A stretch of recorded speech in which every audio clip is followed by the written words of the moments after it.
Küçələr bilmir axı günəş nədir. Günah qazanıram şeytanımla dirəşmədən. Həyat acımasız miqdarda qəddardır.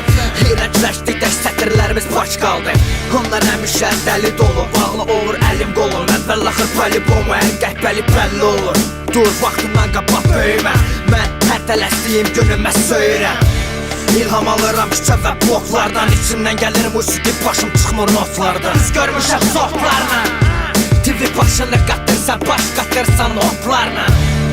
Xəstəyəm fiziki yox ruhən, Sieg-Heil Führer, Reich München. Müharibə ilə gətirilən sülhəm, bura Ergenekon təpədən dırnağa Türkiyə. Dərdad ilə fəryad edən könlüm, ahu fəqan edər ağlayar. Dərdinə dərman tapa bilməz çöl, bu can ağrıyar.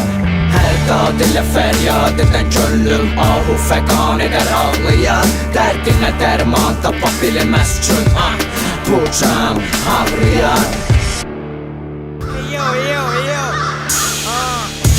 Nədən bu qədər silah istehsalım? Səhv mi, yoxsa kiməsə qarşı istehsam mı?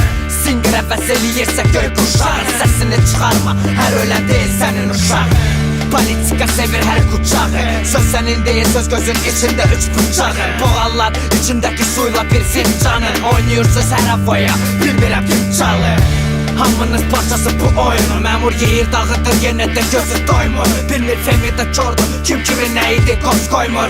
Həqiqət nasır qızdı, amma geçdi soyunu. Basıb gözünü deşmişəm, təkcal ağlıya, macaz saxlıya.